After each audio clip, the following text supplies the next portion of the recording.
Hello everyone, I am अखिल चौधरी। और ये आपका पार्ट 2 है। पार्ट 2 है बेसिक अकाउंटिंग टर्म का। पार्ट 1 हमने पहले अपलोड कर दिया है, तो अगर आपने नहीं देखा तो पहले उसको देख लो। तो हमने 6 पॉइंट तक देख लिया था। कहाँ तक? हमने गुड्स तक देख लिया था कि गुड्स क्या होता है। जब कोई भी बिजनेस किसी चीज में अगर डील करता है तो वो उसके लिए क्या होता है, गुड्स हो जाता है। नंबर 7 देखेंगे, ठीक। नंबर 7 ये आपका पार्ट 2 है वीडियो। नंबर 7 देखेंगे जिसमें हम बात करेंगे परचेजेस की। परचेज क्या होता है? देखिए, डेली लाइफ में जब आप जाते हैं कुछ खरीदते हैं तो आपने क्या बोलते हैं, आप क्या बोलते हैं उसको, कि हम जाके परचेज किए, ठीक है। बट बिजनेस के टर्म में हम परचेज किसको बोलेंगे?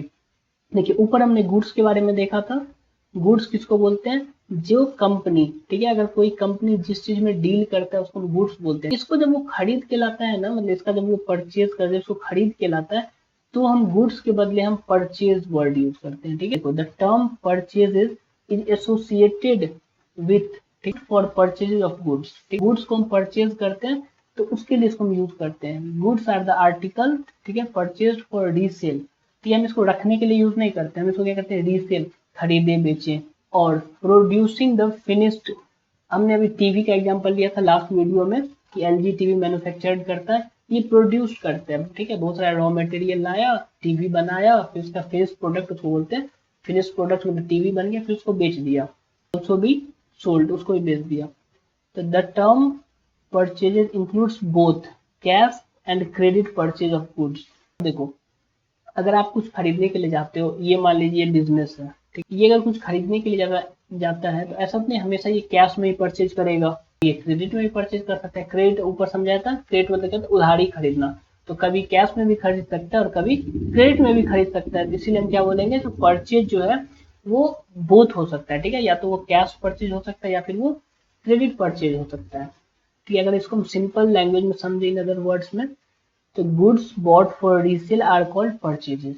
जो भी गुड्स है, मतलब अगर कोई कंपनी है एक्स वाई जेड, वो मोबाइल फोन में अगर मान लीजिए डीलिंग करती है, तो जब वो मोबाइल फोन खरीदने के लिए जाएगा तो वो क्या, परचेजेज वर्ड यूज करेगा, ठीक है, वो मोबाइल फोन नहीं करेगा। इसको हमको आगे ना डिटेल में समझाएंगे। अभी बस आप इतना समझ लो, परचेजेज का मतलब होता है गुड्स खरीदना। क्या होता है, जो कंपनी जिस चीज में डील करते हैं उसको हम गुड्स बोलते हैं, समझ गए। दिस में भी in form of raw material. Raw material का मतलब क्या होता है कि अगर आप कुछ मैन्युफैक्चर्ड करते हो, जैसे आप मान लीजिए मोबाइल फोन मैन्युफैक्चर्ड करते हो, तो उसमें जो भी कंपोनेंट लगता है उसको रॉ मटेरियल बोलेंगे। अगर आप मान लीजिए बिल्डिंग बना के आप उसको सेल करते हो, जैसे आपका सीमेंट हो गया, लोहा हो गया, बालू सैंड जो भी हो गया, उसको हम क्या बोलेंगे, रॉ मटेरियल बोलेंगे, ठीक है। या फिर आप फिनिश गुड्स ही खरीदते हो, जैसे आपका मोबाइल का शॉप है, आप मोबाइल खरीद के लाते हो और फिर आप कंज्यूमर को बेच देते हो, तो वो क्या हो जाएगा, वो फिनिश गुड्स हो जाएगा। तो आप किसी भी फॉर्म में खरीद सकते हो, या तो आप रॉ मटेरियल खरीद रहे हो या फिनिश गुड्स खरीद रहे हो, तो इस सब को हम क्या बोलेंगे, परचेज बोलेंगे।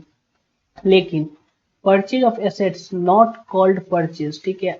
अगर आप कोई एसेट्स खरीदते हो, एसेट्स कौन सा, एसेट्स का मतलब क्या होता है, ऐसा सामान आप खरीदते हो जो आपके लिए गुड्स नहीं है। जैसे कि आप बुक्स का डील करते हो, मान लीजिए आप बुक्स परचेज करते हो, बुक सेल करते हो, बट आप जाके टीवी खरीद रहे हो, तो उस टाइम आप परचेज वर्ड का यूज नहीं करोगे, आप किसका वर्ड करोगे, टीवी वर्ड का यूज करोगे, ठीक है। यहाँ बताया गया, purchases of goods is not called purchases because asset are not purchase for resale.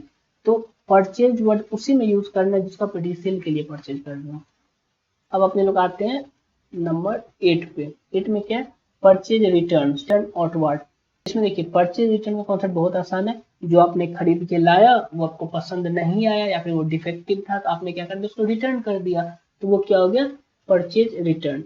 But problem होती है इसको, इस नाम को याद रखने में, बच्चे इसको भूल जाते हैं, ठीक है। तो इसको याद कैसे रखना है, देखो, रिटर्न आउटवर्ड, ठीक है, और एक आता है रिटर्न इनवर्ड। तो ये अपने समझते हैं रिटर्न आउटवर्ड क्या है, जिसको परचेज रिटर्न भी बोलते हैं। मान लीजिए यहाँ है आप गए शॉप पे, यहाँ है मान लीजिए एक शॉप, आप यहाँ से एक मोबाइल फोन खरीद के लाए, आपको पसंद नहीं आया, तो आप फिर चले गए रिटर्न करने के लिए। तब कहाँ चले गए, रिटर्न करने के लिए। अब आप बताओ, आप यहाँ से रिटर्न करने के लिए बाहर की तरफ गए ना, मतलब आउटवर्ड गए आप, ठीक है। तो इसको हम क्या बोलते हैं, परचेज रिटर्न। इसमें क्या होता है ना, जब आप 2-3 चैप्टर पढ़ लोगे, जब जर्नल इनटेक चैप्टर है वहां जाओगे, तो कभी कभी आप कंफ्यूज हो जाओगे कि रिटर्न आउटवर्ड क्या था, रिटर्न इनवर्ड क्या था, कौन सा परचेज रिटर्न था। आप याद रखना कि रिटर्न आउटवर्ड मतलब क्या, आउटवर्ड, हमको बाहर जाना है, ठीक है, हमको बाहर जाना है। बाहर हम कब जाएंगे, मतलब रिटर्न बाहर की तरफ करना है। हम बाहर रिटर्न कब करेंगे, जब हम अंदर लाए होंगे।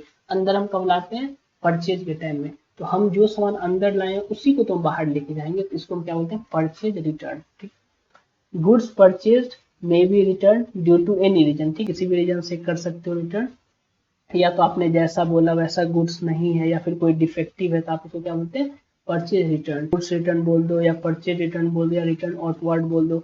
गुड्स रिटर्न क्यों, क्योंकि परचेज परचेज ही हम उसी को बोलते हैं जब हम कोई गुड्स परचेज करते हैं, ठीक है। गुड्स रिटर्न बोल दो, परचेज रिटर्न बोल दो, रिटर्न आउटवर्ड बोल दो। अब आता है नंबर 9, सेल्स, ठीक है। और कोई अगर समझ में ना आए तो आप नीचे कमेंट बॉक्स में कमेंट कर देना, और अच्छा लगा तो हाँ यार वो भी कमेंट कर देना, और हाँ चैनल सब्सक्राइब कर देना, क्योंकि आप लोग सब्सक्राइब करोगे, लाइक करोगे, तभी तो मन करता है और भी वीडियो बनाए। तो अब नंबर 9 देखेंगे, सेल्स। ये सेल्स का एक्चुअल मीनिंग तो आपको पता है, बेचना। आपने डेली यूज में आपने बहुत ज्यादा यूज किया होगा कि पता है उसका सेल्स इतना है, उस वाले शॉप का सेल्स बहुत ज्यादा है, उसका इनकम बहुत ज्यादा है। तो सेल्स मतलब क्या होता है, सिंपली बेचना। अब इसका डेफिनेशन देखते हैं। Sales are total revenues from goods or services sold or provided to customer। हर जगह क्या है, गुड्स का यूज है। तो आप ये हमेशा याद रखना कि जब भी कोई बिजनेस जिस चीज में डील करता है हम उसी को गुड्स बोलते हैं। तो यहाँ सेल्स का भी मतलब क्या बोला है कि गुड्स या सर्विसेज, ठीक है। जैसे कि आप मोबाइल फोन आप बेच रहे हो तो आपके लिए गुड्स हो गया मोबाइल फोन, या आप टीचर हो, आप टीचर का सर्विस दे रहे हो, आप स्टूडेंट को पढ़ा रहे हो, तो वो क्या हो गया आपके लिए सर्विसेज। अगर आप ये दोनों बेचते हो उसको, कस्टमर्स को, तो उसको हम क्या बोलेंगे, सेल्स बोलेंगे, ठीक है। गुड्स या सर्विसेज कुछ भी आप बेचते हो या प्रोवाइड करते हो, ठीक है। गुड्स है तो आप क्या सोल्ड करोगे, सर्विस है तो आप क्या प्रोवाइड करोगे, किसको, कस्टमर को। सेल्स में भी कैश सेल्स और क्रेडिट सेल्स। देखिए ये हमेशा टर्म आएगा, आप खुद सोचो ना, कहीं आप जाते हो, ठीक है, वो आपको सेल्स कर रहा है, मतलब मेरा बिजनेस है, ठीक, वो जानते हैं बहुत अच्छे से, हो सकता है आपको क्रेडिट में दे दे कि ठीक है आज ले लो, आप 1 मंथ बाद पैसा दे देना। या आप कुछ ऐसा, जैसे आजकल शॉप्स आते हैं, मॉल आते हैं, वहाँ क्रेडिट सिस्टम है ही नहीं, आपको क्या करना पड़ेगा, आपको कैश से पेमेंट करना पड़ेगा। अब नेक्स्ट आते हैं नंबर 10, ठीक है। नंबर 10 कौन सा है, सेल्स रिटर्न या फिर रिटर्न इनवर्ड।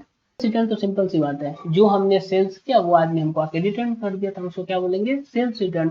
जैसे गुड सोल्ड, जो मैंने बेचा था, when returned by the purchaser, जो खरीद के ले गया था वो आके रिटर्न कर दिया, हम क्या बोलेंगे, ये सेल्स रिटर्न हो गया।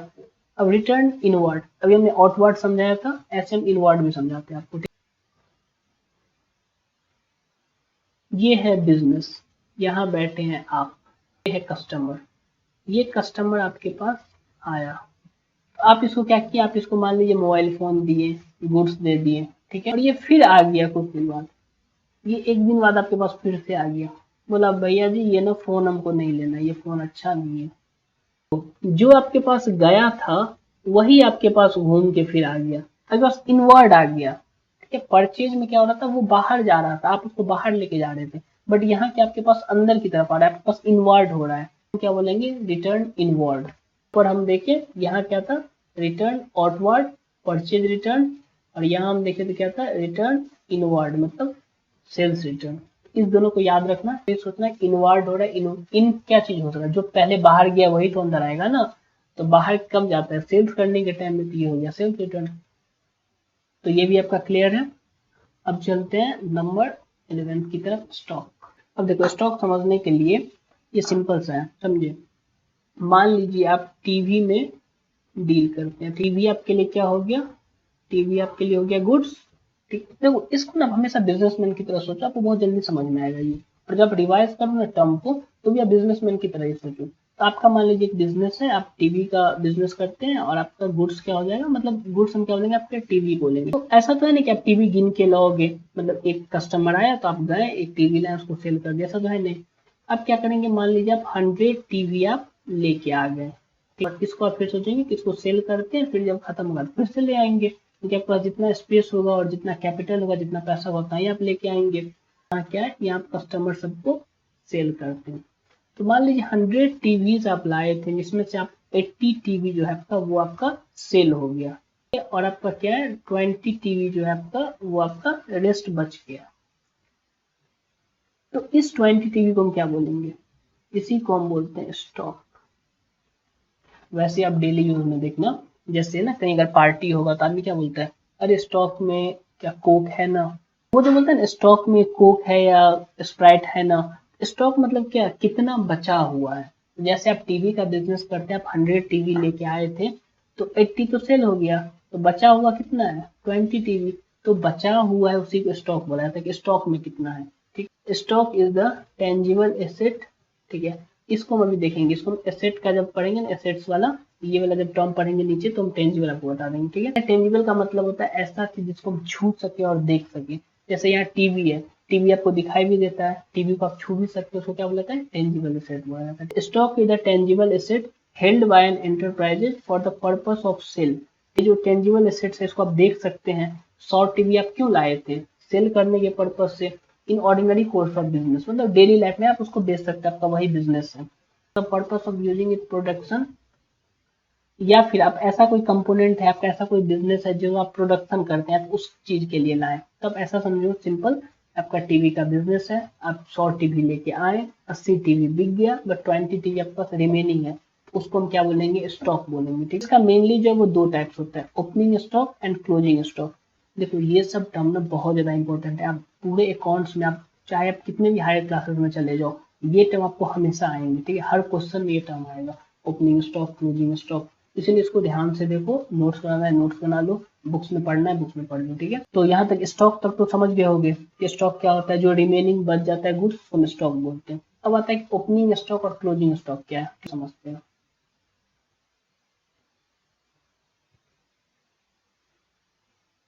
अप्रैल 2021, ठीक है, और ये आपका हो गया 31/3/2022। अब आपको पता है एक हम वीडियो मेरे पहले से अपलोडेड है, नहीं तो एक और वीडियो हम बना देंगे ईयर के बारे में। ठीक है, हमने अगर आपको बताएं तो कैलेंडर ईयर एक होता है जो कहाँ से चलता है, जो आपको जनवरी से लेके चलता है दिसंबर तक, जिसको क्या बोलते हैं, कैलेंडर ईयर बोलते हैं। और आपका बिजनेस में जो ईयर चलता है, अकाउंटिंग ईयर, वो जनरली आपका क्या होता है, अप्रैल से स्टार्ट होता है और ये खत्म होता है आपका मार्च में। तो आप जो भी क्वेश्चन सॉल्व करेंगे 11th में, तो मुझे याद नहीं है, बट आगे आप जो भी क्वेश्चन सॉल्व करोगे तो आपका यही ईयर होगा, ऐसे करके ईयर दिया होगा। इसको हम क्या बोलेंगे, इसको हम बोलेंगे 2021 टू 2022, ये आपका ईयर हो गया। ठीक है, मान लीजिए इसको और आगे लेके जाते हैं। ठीक है ना, 31/3/2023 को पढ़ना क्या था, ओपनिंग स्टॉक और क्लोजिंग स्टॉक। मान लीजिए 1/4/2020 को हमने बिजनेस स्टार्ट किया। ठीक है, ओपनिंग मतलब क्या होता है, स्टार्ट में मेरे पास कुछ भी नहीं था, तो हम क्या लिख देंगे, स्टार्ट में मेरे पास 0 टीवी था। फिर इस साल हमने कितना टीवी परचेज किया था, 100 टीवी परचेज किया था, जिसमें से क्या हुआ, 80 टीवी जो वो सेल हो गया, तो बचा कितना, 20 टीवी। तो ईयर एंड में मेरे पास कितना टीवी बचा है, 20 टीवी। तो यहाँ हम क्या बोलेंगे, देखिए ये क्या था, ओपनिंग स्टॉक। ओपनिंग स्टॉक अगर हम मतलब देखें, ओपनिंग मतलब क्या होता है, स्टार्टिंग में। ठीक है, आपका ईयर जब ओपन हो रहा था तो आपके पास कितना स्टॉक था। स्टॉक का मतलब क्या होता है, जो बिजनेस जिस चीज में डील्स करता है उसको गुड्स बोलते हैं, और वो गुड्स मेरे पास कितना है उसको स्टॉक बोलते हैं। तो आपके पास ईयर जब ओपन हो रहा था तो आपके पास कितना गुड्स था, उसी को तो ओपनिंग स्टॉक बोलेंगे। तो यहाँ देखिए, जब 1/4/2021 को जब ईयर ओपन हो रहा था, तो आपके पास कितना टीवी था, आपके पास था 0 टीवी। तो यही जब ईयर खत्म हो रहा था, कब, 31/3/2022 को, तो 80 टीवी तो बिक गया, तो कितना बचा, 20 टीवी। तो हम क्या बोलेंगे, क्लोजिंग स्टॉक। ठीक, क्लोजिंग स्टॉक मतलब जब ईयर क्लोज हो रहा है तो आपके पास कितना स्टॉक था, तो कितना हो गया मेरे पास क्लोजिंग स्टॉक, 20 टीवी। तो ओपनिंग स्टॉक मतलब क्या होता है, जब ईयर शुरू हो रहा है, ईयर के बिगिनिंग में आपके पास कितना स्टॉक है। क्लोजिंग स्टॉक मतलब ईयर एंड, जब ईयर खत्म हो रहा है तो आपके पास कितना स्टॉक है। ठीक है, तो फिर आप बोलोगे यहाँ का क्या होगा, देखो जो यहाँ क्लोजिंग है ना, वही ओपनिंग बनेगा। यहाँ इस पॉइंट पे क्लोजिंग था, नेक्स्ट डे ओपनिंग बन जाएगा।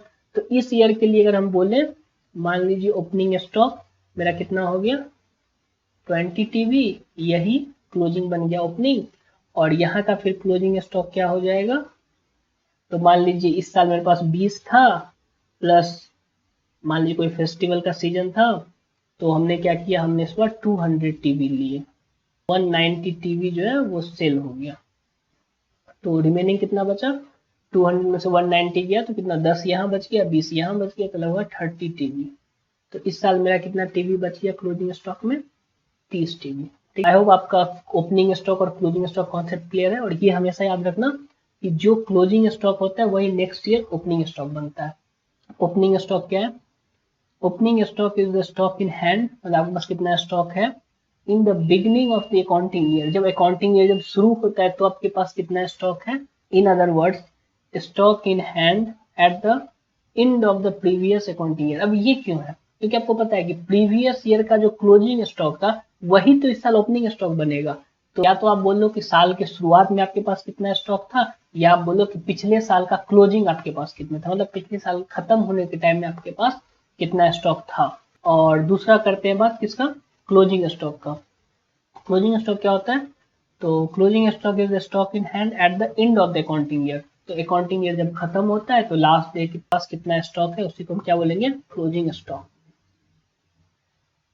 अभी तो हमने दो पढ़ लिया, ठीक है, ओपनिंग स्टॉक, क्लोजिंग स्टॉक। अभी और हम तीन पढ़ेंगे। कौन सा? Stock of raw material, WIP work in progress, और स्टॉक ऑफ गुड्स। ठीक है, तो पहले हम इस दोनों को हम साथ में लेके चलते हैं, स्टॉक ऑफ रॉ मटेरियल और WIP। ठीक है, इसको समझाने के लिए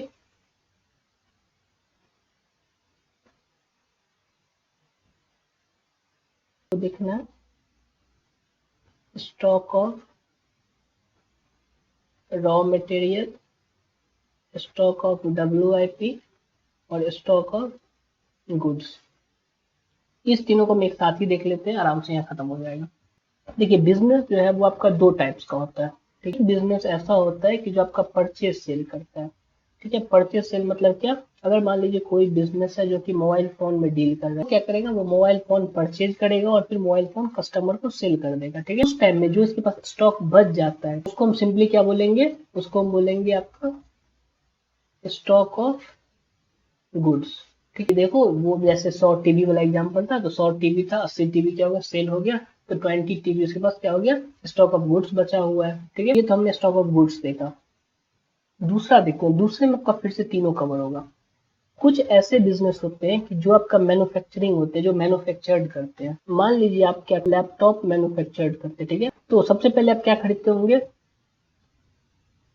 रॉ मटेरियल। रॉ मटेरियल क्या होता है कि लैपटॉप बनाने के लिए क्या क्या कंपोनेंट लगते हैं, उसको क्या बोलेंगे? Raw material. ठीक है, आप रॉ मटेरियल लाते हैं, उसको आप क्या करते हैं? मशीन में डालते हैं। मशीन मतलब प्रोसेस, मतलब फैक्ट्री लेके जाते हो। ठीक है, फैक्ट्री में प्रोसेस होता है और फिर ये बन के निकल जाता है, जिसको हम बोलते हैं FG। FG मतलब क्या होता है? Finished stock. ठीक है, तो जब भी कोई मैन्युफैक्चरिंग कंसर्न, मैन्युफैक्चरिंग जब बिजनेस होता है तो उसमें क्या क्या होता है? पहला हम रॉ मटेरियल खरीद के लाते हैं। दूसरा हम प्रोसेसिंग करते हैं, मतलब उसमें काम होता है फैक्ट्री में, 2 दिन 3 दिन में एक लैपटॉप मान लीजिए बनता है। और फिर क्या होता है? वो फिनिश्ड होकर डब्बा में पैक होकर वो स्टोर में आ जाता है सेल होने के लिए। ठीक है, फर्स्ट की बात करें तो फर्स्ट में क्या था? अगर कोई बिजनेस है जो कि बस परचेज और सेल कर रहा, तो वो क्या करता है? जैसे मोबाइल फोन है, वो परचेज करके लाया स्टोर में और उसको बेचता है। उसका अगर कोई स्टॉक बच गया तो हम क्या बोलते हैं? उसको स्टॉक ऑफ गुड्स। उसी तरह अगर मैन्युफैक्चरिंग कंसर्न है, ठीक है, और उसका प्रोसेस होकर एकदम डब्बा में पैक वैक हो गया, उसका फिनिश प्रोडक्ट्स बन चुका है, मतलब उसका लैपटॉप तैयार होकर स्टोर में है और वो उसका अगर नहीं बिका, मान लीजिए वो भी उसका स्टॉक रहता है, तो इसको भी हम क्या बोलेंगे? इसको भी हम बोलेंगे आपको स्टॉक ऑफ गुड्स। ठीक है, तो यहाँ जो हम लोग देख रहे थे स्टॉक ऑफ गुड्स, इसमें एक तो ये आ जाएगा प्लस ये आ जाएगा। अब दूसरा देखते हैं रॉ मटेरियल। देखिए, आपको लैपटॉप बनाने के लिए कुछ आपको रॉ मटेरियल चाहिए, कुछ कंपोनेंट चाहिए, वो आप परचेज करके लाओगे। तो मान लीजिए आप डिस्प्ले, ठीक है, मान लीजिए आप 500 डिस्प्ले लेके आए, लेकिन उसका ना 300 या 400 ही लैपटॉप मैन्युफैक्चर्ड होने के लिए गया था। तो 400 डिस्प्ले तो आपका यूज हो गया, लेकिन 100 डिस्प्ले तो आपके पास बच गया ना। तो इसको हम क्या बोलेंगे? इसको हम बोलेंगे स्टॉक ऑफ रॉ मटेरियल, कि आपके पास रॉ मटेरियल कितना बचा हुआ है, हम क्या बोल देंगे? Stock of raw material. ये भी हो गया। अब आता है कि मान लीजिए 400 है, 100 आपका गया कहाँ? प्रोसेसिंग में, मतलब फैक्ट्री में गया बनने के लिए। लेकिन जब एयर या मान लीजिए साल खत्म हो गया, ठीक है, और यहाँ जो आप 400 लैपटॉप आप डाले थे बनने के लिए, उसमें से मान लीजिए 350 ही बन के गया था स्टोर में। बाकी जो 50 है वो अब उस पर आधा ही काम हुआ है अभी उस पर। जिसका लैपटॉप में आपका कीबोर्ड लग गया, स्क्रीन लग गया, जो भी टच पैड होता है वो सब, बट कुछ काम उसमें नहीं हुआ है, मतलब वो सेल होने के लायक नहीं है। हम उसको क्या बोलेंगे? WIP, मतलब वर्क इन प्रोग्रेस, मतलब पूरा बना नहीं है। देखो, ना तो वो रॉ मटेरियल है, ठीक है, ऐसा नहीं सब कुछ अलग अलग है, ना वो गुड्स है, मतलब ना वो फिनिश गुड्स है, ना वो बन चुका है, वो कहीं बीच में, वो वर्क इन प्रोग्रेस है। तो जैसे हम यहाँ पे डाले वो कहीं यहीं अटका हुआ है 50, तो उसको हम क्या बोलेंगे, स्टॉक ऑफ WIP, मतलब वर्क इन प्रोग्रेस। ऐसा स्टॉक जो भी पूरा नहीं बना है, ना ही वो रॉ मटेरियल है, उस पर कुछ काम हो गया और कुछ काम करना बाकी है। ठीक है, तो आई होप आपका तीनों कॉन्सेप्ट यहाँ क्लियर हो गया होगा। तो अब हम देखते हैं डेफिनेशन। तो क्या, स्टॉक ऑफ रॉ मटेरियल की, stock of raw material used for manufacturing of goods, ठीक है, लाइंग अनयूज्ड। अब जो गुड्स बनाने के लिए, जो आप मैन्युफैक्चर्ड करने के लिए जो आप रॉ मटेरियल लाए, जो गुड्स लाए, वो अनयूज्ड रह गया। फॉर एग्जाम्पल अगर आपको शर्ट बनाना है, ठीक है, आप क्लॉथ लेके आए या फिर आप बटन कुछ भी ऐसा लेके आए, लेकिन वो आपका यूज नहीं हुआ, कुछ आपके पास बच गया, तो उसको हम क्या बोलेंगे, स्टॉक ऑफ रॉ मटेरियल। दूसरा क्या, दूसरा WIP था ना, वर्क इन प्रोग्रेस, ठीक है, इस वाले को हम बाद में देखेंगे। ठीक है, it is a stock that is in the process of being finished, ठीक है, वो फिनिश नहीं हुआ, उसमें प्रोसेस में ही है। They are partly finished goods, partly finished है, मतलब पूरा फिनिश नहीं है, आधा फिनिश हो चुका है, कुछ काम करना उसमें बाकी है। वैल्यूएशन करने का तरीका है, इसको हम एक ही साथ देख लेंगे। तो हम तीसरा देखते हैं, stock of goods in case of trading concern. Trading concern क्या होता है, वो ऐसा बिजनेस जो आपका परचेज सेल करता है, मतलब परचेज करके लाया फिर सेल कर दिया, ठीक है, तो उसके पास जो रिमेनिंग स्टॉक बच जाता है, जो अनसोल्ड है, जैसे 20 टीवी था शायद, तो वो क्या हो गया, वो आपका स्टॉक ऑफ गुड्स हो गया। In case of manufacturing concern, ठीक है, मैन्युफैक्चरिंग कंसर्न कौन सा, देखिए फर्स्ट में हमने इस वाले का बात किया कि वो जो परचेज सेल करता है उसके पास जो स्टॉक बच गया अनयूज, उसको भी स्टॉक ऑफ गुड्स बोलेंगे। और दूसरे में हम बात करें मैन्युफैक्चरिंग कंसर्न है, जो मैन्युफैक्चर्ड है पर्पस ऑफ सेल, तो ये लास्ट में देखा था ना कि ये पहले रॉ मटेरियल था, फिर वो प्रोसेस में गया, फिर वो फिनिश गुड्स बच गया, तो यहाँ जो अनसोल्ड बचा उसको हम क्या बोलते हैं, स्टॉक ऑफ गुड्स। तो आई होप आपका तीनों क्लियर होगा, stock of raw material, WIP और स्टॉक इन गुड्स। ठीक है, तो अभी तक में हमने कितना देख लिया स्टॉक का। सबसे पहले हमने स्टॉक देखा, फिर ओपनिंग स्टॉक, क्लोजिंग स्टॉक, दो ऊपर देखा था, फिर स्टॉक ऑफ रॉ मटेरियल, फिर WIP, फिर स्टॉक ऑफ गुड्स, मतलब 5 हमने स्टॉक देख लिया। अब बात आती है कि ये क्या है, ठीक है, ये हमने नहीं बताया अभी तक ये क्या है। तब देखो क्या होता है ना कि बिजनेस में आपके पास जो भी है उसका एक वैल्यूएशन करना पड़ता है, उसका एक वैल्यू लगाना होता है। क्यों क्यों, क्योंकि आपको पता है कि जो भी ट्रांजेक्शन हो रहे हैं, बिजनेस ट्रांजेक्शन, उसको रिकॉर्ड तो करना ही पड़ेगा। तो मान लीजिए आपके पास रॉ मटेरियल है, तो कितने रुपये का, ऐसा थोड़ा लिख दोगे मेरे पास बहुत रॉ मटेरियल है, नहीं, आपको अमाउंट में लिखना होगा कि मेरे पास इतना रॉ मटेरियल है, ठीक है, लेट सपोज 5 लाख का रॉ मटेरियल है। तो अगर WIP है, वर्क इन प्रोग्रेस है, तो कितने रुपए का है, क्योंकि उसमें कंफ्यूजन क्या है, ना तो वो रॉ मटेरियल है, ना तो वो ऐसा है कि आपने खरीद के अभी अभी लाया तो अपने उसका प्राइस लिख देंगे, ना तो वो फिनिश प्रोडक्ट है जो आपको पता है कि मेरा इतना का बना है, 5 लाख का मान लीजिए है, तो हम 5 लाख रुपए लिख देंगे। ये तो WIP है, वो आधा फिनिश्ड हुआ है, इसका हम कैसे वैल्यू करेंगे। या फिर स्टॉक ऑफ गुड्स है, जो आपके पास ईयर एंड में या कभी भी आपके पास जो अनसोल्ड यूनिट बचा हुआ है, अनसोल्ड गुड्स बचा हुआ है, उसका वैल्यू कैसे करोगे। तो इस तीनों का हम देखते हैं कि कैसे इसका वैल्यूएशन होता है, मतलब कैसे इसका अमाउंट निकालेंगे। ठीक, पहले स्टॉक ऑफ रॉ मटेरियल जो आप खरीद के लाते हैं प्रोडक्शन करने के लिए, it is valued at as cost और net realisable value which is lower. ठीक होता है कि NRV क्या होता है, देखिए कॉस्ट तो पता है, कॉस्ट क्या होता है, जितना आप खरीद के लाए हैं, मान लीजिए आप खरीद के लाए इसको 1 लाख रुपया में। और NRV क्या होता है, net realisable value, expected selling price minus total selling cost. तो देखिए NRV का मतलब क्या होता है कि आपने जो खरीद के लाया है वो आप कितना में बाहर बेच सकते हैं। तो मान लीजिए ये बोलेगा हम इसको बाहर बेच सकते हैं 1 लाख में, तो बोलेगा अच्छा ठीक है, इसमें से फिर तुम माइनस कर दो क्या, तुमको बेचने में कितना खर्चा होगा, सेलिंग कॉस्ट कितना लगेगा। ये बोलेगा बेचने में हमको लग जाएगा आपको 10,000 तो टोटल कितना हो गया 90,000। ठीक है, तो आपका कॉस्ट कितना हो गया 1 लाख, लेकिन नेट रियलाइजेबल वैल्यू कितना हो गया 90,000। इस दोनों में से लोअर कौन सा है, तो 90,000। तो आपका वैल्यूएशन कितना हो जाएगा, तो आप क्या बोलेंगे, आपका जो स्टॉक ऑफ रॉ मटेरियल है वो कितने का है, वो 90,000 का है। इसी तरह ठीक है, जैसा हमने स्टॉक ऑफ रॉ मटेरियल देखा, ऐसे ही आपका स्टॉक ऑफ गुड्स का भी है। इसको भी हम वैल्यू कैसे करते हैं, कॉस्ट मतलब जितना आपको बनाने में खर्चा हुआ वो ले लेंगे, और नेट रियलाइजेबल वैल्यू मतलब NRV ले लेंगे क्या, जो आपका सेलिंग प्राइस एक्सपेक्टेड है वो, उसमें से माइनस कर दो सेलिंग कॉस्ट, तो ये आपका क्या आ जाएगा, ये आपका आ जाएगा एनआरवी, और इस दोनों में से जो भी आपका लोअर होगा आपका क्या हो जाएगा, वो आपका वैल्यू हो जाएगा, value of stock of goods का। अब देखते हैं इसका WIP मतलब वर्क इन प्रोग्रेस। अब आप ये सोचो वर्क इन प्रोग्रेस आप कैसे निकालोगे, तो उसका वैल्यू क्या होना चाहिए, तो उसका वैल्यू होना चाहिए आपका अभी तक जितना खर्चा हुआ है उस सबको जोड़ लो, वही आपका हो जाएगा उसका वैल्यू। तो क्या बोलता है, it is valued eight an aggregate of cost, मतलब सारा कॉस्ट को क्या करो जोड़ दो। कौन कौन सा, रॉ मटेरियल, जैसे आपको लैपटॉप बनाने के लिए आपको मान लो स्क्रीन लगा उसका कॉस्ट जोड़ दो, कीबोर्ड का बटन लगा उसका कॉस्ट जोड़ दो, प्लास्टिक का बॉडी लगा वो जोड़ दो, ये सारा कॉस्ट ले लो। या कॉस्ट ऑफ लेबर, आपका लेबर भी लगा होगा लैपटॉप लगाने में, लैपटॉप मैन्युफैक्चर्ड करने में, अभी तक जितना काम हुआ वहां तक का, ठीक है, लेबर भी ले लो। अदर प्रोडक्शन कॉस्ट, मशीन का कॉस्ट होता है, ये जैसे है ना पावर हो गया, इलेक्ट्रिसिटी हो गया, फ्यूल हो गया, या फिर रेंट का कुछ पार्ट है, जो भी आपका खर्चा हुआ उसको अभी तक वहां तक बनाने में, वो सारा जोड़ दो, तो वही आपका वैल्यू हो जाएगा WIP का। तो आई होप आपका स्टॉक क्लियर हो गया होगा। क्या होता है स्टॉक, होता है जिस गुड्स में हम डीलिंग करते हैं, वो जो अनसोल्ड मेरे पास बच गया उसको हम क्या बोलते हैं, स्टॉक बोलते हैं। दो देखा, opening stock, closing stock. Opening stock होता है कि ईयर के बिगिनिंग में जो मेरे पास अनसोल्ड यूनिट है उसको हम ओपनिंग स्टॉक बोलेंगे, ईयर के एंड में जो मेरा अनसोल्ड है उसको हम क्लोजिंग स्टॉक बोलेंगे। फिर हमने देखा स्टॉक ऑफ रॉ मटेरियल, जो हमको मैन्युफैक्चर्ड करने के लिए जो हम गुड्स खरीद के लाते हैं उसको बोलते हैं रॉ मटेरियल, वो अगर मेरे पास अनयूज्ड है तो उसको हम क्या बोलेंगे, स्टॉक ऑफ रॉ मटेरियल। उसका वैल्यू कैसे निकालेंगे, तो कॉस्ट और एनआरवी जो भी इसमें से लोअर होगा उसको हम क्या बोलेंगे, वो मेरा कॉस्ट है, वो मेरा वैल्यू है उसका।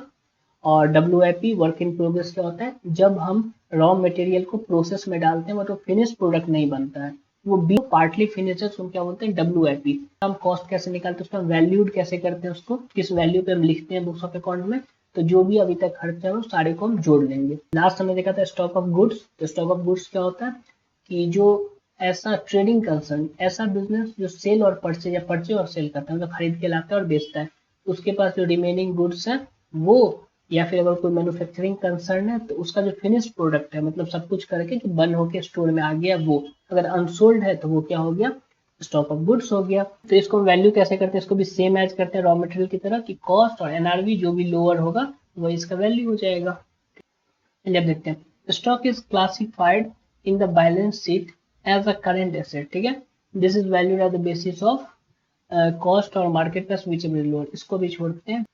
अब स्टॉक में क्या बोलते हैं, देखिए स्टॉक को हम क्लासिफाइड करते हैं बैलेंस शीट में एज एन करेंट एसेट। अब देखिए इसमें प्रॉब्लम क्या है ना, कि जब हम इस चैप्टर को पढ़ते हैं तो बहुत जगह पे बैलेंस शीट और PL अकाउंट दोनों का पॉइंट आएगा। अभी हम डिटेल में तो नहीं जाएंगे, बट आपको हम थोड़ा सा ना फॉर्मेट दिखा देते हैं बैलेंस शीट और PL अकाउंट का, जिससे आगे वाले जो भी अकाउंटिंग टर्म आएगा उसमें जहां भी इसका यूज आएगा वो आपको समझ में आ जाएगा। ठीक है, दिखाने से पहले क्या होता है, जैसे ये आपका पूरा ईयर है, आपका पूरा ईयर है, इस पूरे में आपको कुछ ना कुछ ट्रांजेक्शन हुआ होगा बहुत सारा, ठीक है, इसका आप रिकॉर्ड भी रखोगे जिसको हम अकाउंटिंग करना बोलते हैं, इसको हम अकाउंट्स बनाना बोलते हैं। ठीक, ईयर एंड पे यहाँ पे अब ऐसा तो नहीं है कि मोटा सा बुक्स है, मोटा सा बुक्स लेके रख दोगे कि देखो ये है अपना तुम देख लो। इस पे मेनली जो है वो अभी आप लोग जिस स्टेज पे हैं वहाँ मेनली दो रिपोर्ट बनता है। ठीक है, एक बनता है आपका प्रॉफिट एंड लॉस अकाउंट और दूसरा बनता है आपका बैलेंस शीट। अब इस दोनों में क्या होता है, देखिए PL अकाउंट में क्या होता है कि पूरे ईयर में, ठीक है, पूरे ईयर में आपको जो भी पैसा आया है, मतलब जो भी आप सेल्स किए या कहीं से भी आपका इनकम हुआ है या जो भी आप एक्सपेंसेस किए हैं उसका डिटेल होता है। मतलब आपका जो भी इनकम है और एक्सपेंसेज है पूरे साल का, उसका डिटेल कहाँ होता है, PL अकाउंट में होता है, प्रॉफिट एंड लॉस नाम ही है, profit and loss account. Balance sheet क्या है, देखिए बैलेंस शीट क्या होता है, जब ईयर खत्म हो जाता है इस दिन पे, इस दिन में आपके पास क्या एसेट्स है, मतलब आपके पास क्या संपत्ति है, आप जो एक साल बिजनेस किए, एक महीने से बिजनेस कर रहे हो, आपके पास है क्या वो लिखते हैं, या क्या लाइबिलिटीज है, मतलब क्या आपको देना है दूसरे को वो लिखते हैं। तो PL अकाउंट क्या होता है, PL अकाउंट होता है पूरे साल का, पूरे साल में जो भी मेरे पास इनकम हुआ है या जो भी मेरा क्या एक्सपेंसेस हुआ है उसको हम लिखते हैं PL अकाउंट में। और बैलेंस शीट में हम क्या लिखते हैं, ईयर एंड में इस डेट को, ओनली इस डेट को मेरे पास क्या है एसेट, मेरे पास क्या संपत्ति है या मेरे पास क्या लाइबिलिटीज है दूसरे को हमको देना है, उसका हम कहाँ लिखते हैं, बैलेंस शीट। मतलब इस दोनों का आपको फॉर्मेट दिखाते हैं। देखिए ये हो गया आपका PL अकाउंट, ठीक है, जैसे कंपनी का नाम हो गया, जो भी कंपनी है उसका ट्रेडिंग छोड़िए, profit and loss account format हो गया। देखिए यहाँ देखिए गौर से, फॉर द ईयर इंडेड, ठीक है, फॉर द ईयर एंडेड, ये पूरे साल का है, ये 31/3 को बना होगा, जो भी डेट है उस डेट को। तो इसमें हम क्या लिखते हैं, देखिए इस साइड ना सारा इनकम आ जाता है, अगर हम बोले इस साइड आ जाता है सारा इनकम और इस साइड सारा आ जाता है एक्सपेंसेस। तो पूरे साल में जो भी एक्सपेंसेस हुआ उसको इस साइड लिखेंगे, जो भी इनकम हुआ उसको इस साइड लिखेंगे, तो ये एक अच्छा खासा स्टेटमेंट बन जाता है। अभी हम ज़्यादा डिटेल में नहीं जाएंगे, जैसे जैसे पॉइंट आएगा हम कुछ नहीं बताएंगे, वैसे ये लास्ट में मतलब उस चैप्टर के बाद इसका एक स्पेसिफिक चैप्टर है उसमें उसको डिटेल में पढ़ेंगे। उसका आता है बैलेंस शीट, ठीक है, हमने बताया बैलेंस शीट। यहाँ आप देखिए गौर से, एज ऑन मार्च 31, 2018, ये एज ऑन है, ये स्पेसिफिक डेट को बनता है, ये आपका स्पेसिफिक डेट को बनता है। देखिए प्रॉफिट एंड लॉस अकाउंट क्या था, पूरे ईयर का था, लेकिन ये एक डेट पे बना है, उस डेट में आपके पास क्या था। तो एसेट्स, एसेट मतलब क्या, संपत्ति, आपके पास क्या क्या है, जैसे कि इस बिजनेस को देखें तो ये अभी छोड़ दिया। देखिए लैंड एंड बिल्डिंग है, इसके पास लैंड और बिल्डिंग है 60,000 का, प्लांट एंड मशीनरी, इसके पास प्लांट है, मशीन है 40,000 का, फर्नीचर है 16,000 का, इन्वेस्टमेंट है।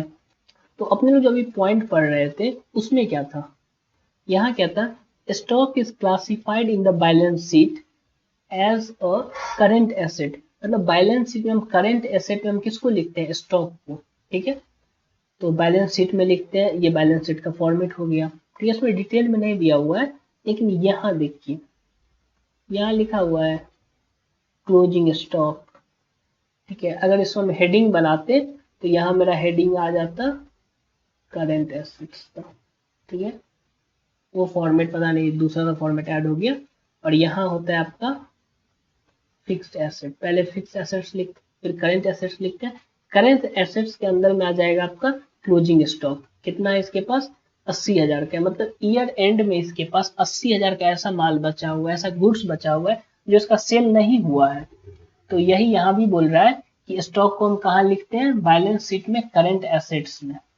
तो हम तो ये भी देख लिए कि बैलेंस शीट है, एसेट साइड में करेंट एसेट्स के नीचे हम लिख देंगे क्लोजिंग स्टॉक, तो ये भी आप लोग समझ गए होंगे। और इस साइड क्या होता है, इससे लाइबिलिटीज होता है, ठीक है, हमने पहले पढ़ाया था याद है, बिजनेस एंटिटी कॉन्सेप्ट, उसमें जो प्रोप्राइटर जो ऑनर जो पैसा देता है बिजनेस को क्या बोलते हैं, कैपिटल बोलते हैं, और बिजनेस के लिए वो लाइबिलिटीज होता है। तो देखिए लाइबिलिटीज के अंदर लिखा हुआ है कैपिटल कितना 1,80,000, और हमने बताया था अगर वो ड्रॉइंग्स कर लेता है तो कितना, तो उसका कैपिटल उसका कम हो जाता है। तो यहाँ आप देखिए इसका, ये पहले बिजनेस शुरुआत 1,80,000 रुपया ये इन्फ्यूज किया, मतलब कैपिटल लगाया, लेकिन कुछ इसका पर्सनल यूज हो गया होगा जिसमें से ये कितना 30,000 रुपये विड्रॉ कर लिया। अब हम क्या बोलेंगे, इसका कैपिटल कितना है, तो अब हम बोलेंगे इसका कैपिटल है आपका, सॉरी 1,80,000 में से 30 घटा दीजिए, तो ये कितना बचिए इसका 150, तो अब इसका कैपिटल कितना बचा 150। तो अब तो आपका स्टॉक पूरा क्लियर हो गया है। कौन सा नंबर था ये था आपका 11th नंबर। अब आते हैं 12th नंबर पर, तो हम देखते हैं लाइबिलिटीज के बारे में। डेली लाइफ में कभी न कभी सुना होगा कि अरे पता है उसके ऊपर ना बड़ा लाइबिलिटीज है, सारा खर्चा उसी करना होता है, घर उसी को चलाना होता है।